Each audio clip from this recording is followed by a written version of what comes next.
Sorry 77 kilometre.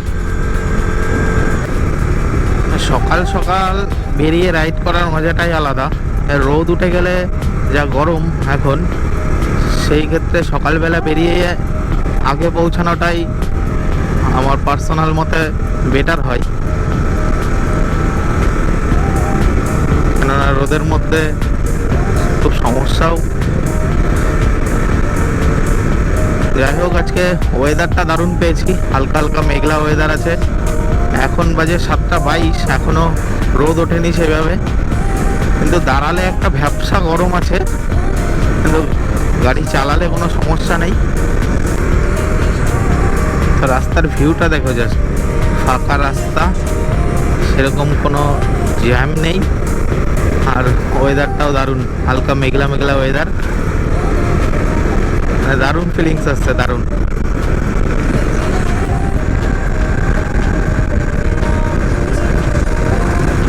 এই যে checking হচ্ছে, এখানে অনেক জায়গায় চেকিং হচ্ছে, কিন্তু এখনো পর্যন্ত আমাদের কোথাও ধরেনি।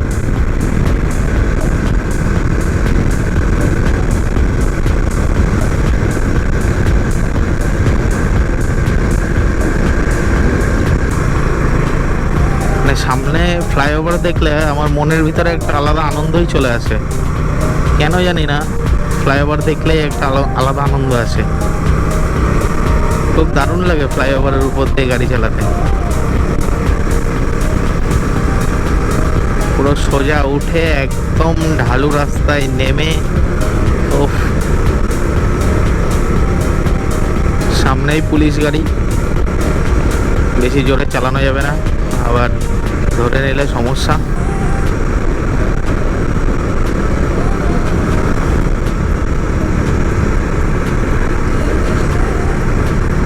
তো এখন 8:26 বাজে, আমরা প্রায় মন্দারমণির কাছে চলে এসেছি।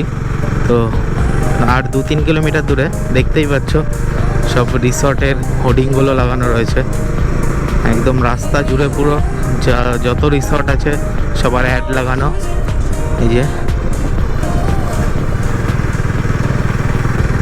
পুরো এটা পাড়ার মধ্যে দিয়ে রাস্তা, পুরো রাস্তাটাই একদম শুধুমাত্র হোর্ডিংয়েই ভরা।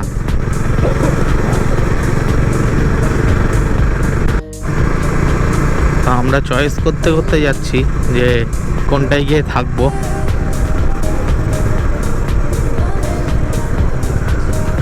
এখান থেকে সব দেখতে দেখতে যাচ্ছি কোনটায় থাকবো।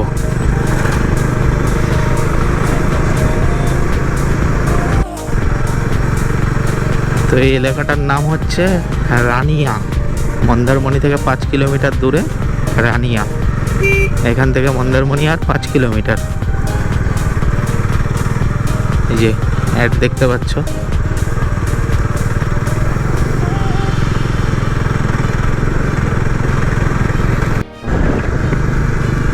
তো ঢুকে গেছি মন্দারমণি। এই যে সমস্ত রিসর্ট শুরু হয়ে গেছে, দেখতেই পাচ্ছ সব পরপর এই রিসর্টগুলো।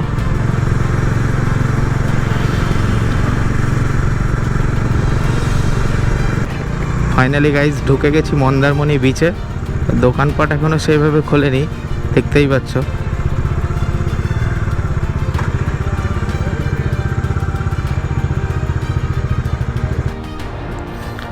সো ফাইনালি চলে আসলাম মন্দারমণি বিচে। তো ভেবেছিলাম গাড়ি নিয়ে নামবো, কিন্তু এখান থেকে গাড়ি নিয়ে নামতে দিচ্ছে না। সেইভাবে সেরকম কোনো ভিড় নেই, দেখতেই পাচ্ছ পুরো বিচ ফাঁকাই প্রায়। যদিও এখন বেশি বাজেও না, এত সকালে ভিড় হবে কোথা থেকে। তো দারুণ লাগছে, এসে দারুণ লাগছে। আমরা অনেক তাড়াতাড়ি পৌঁছে গেছি, তো ভাবিনি এত তাড়াতাড়ি পৌঁছে যাব।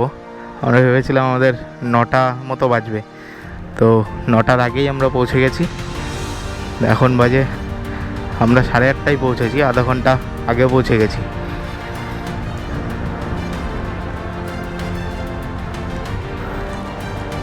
তো প্রথমে ভেবেছিলাম আমরা এখানেই থাকবো, কিন্তু এখানে সেরকম বেশি লোকজন দেখছি না, এখানে থাকবো না। আমরা যা থাকবো ওল্ড দীঘায়।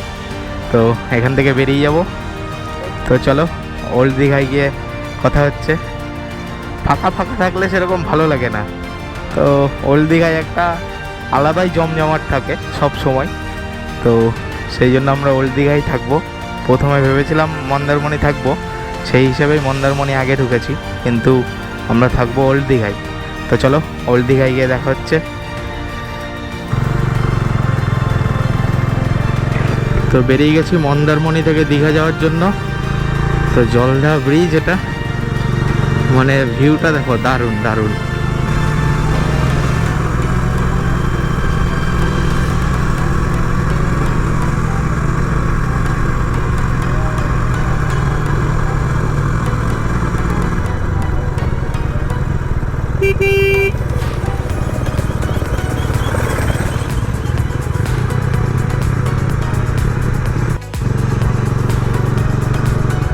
তো আমরা মন্দারমণি থেকে ওল্ড দীঘা যাচ্ছি।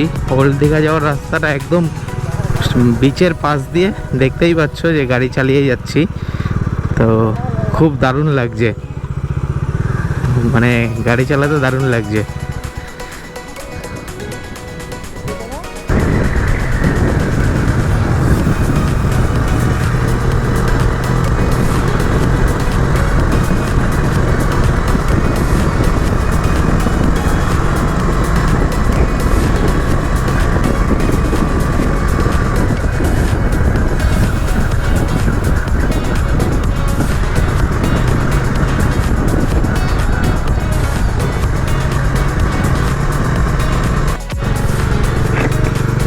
সো ফাইনালি মন্দারমণি থেকে ঢুকে গেলাম ওল্ড দীঘায়।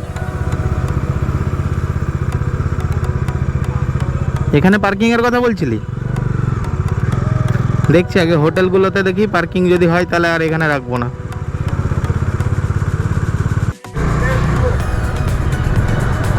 সো ঢুকে গেলাম ফাইনালি ওল্ড দীঘার বিচে, দেখতেই পাচ্ছেন।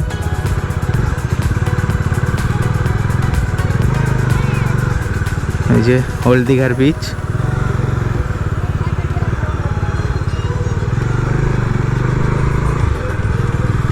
ও দারুণ।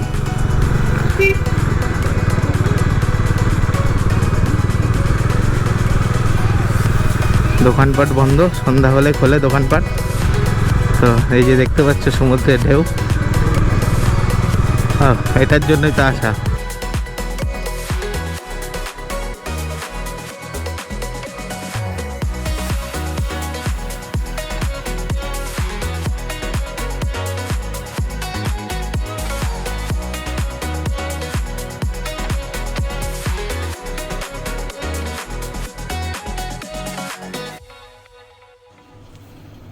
তো আজকের ভিডিওটা এখানেই শেষ করছি। যদি ভালো লাগে তো অবশ্যই লাইক কমেন্ট শেয়ার করতে ভুলো না, আর অবশ্যই সাবস্ক্রাইব করে রেখো এরকম নতুন নতুন ভিডিও আরও আপডেট পেতে। চলো টাটা, পরের ভিডিওতে আবার দেখা হচ্ছে।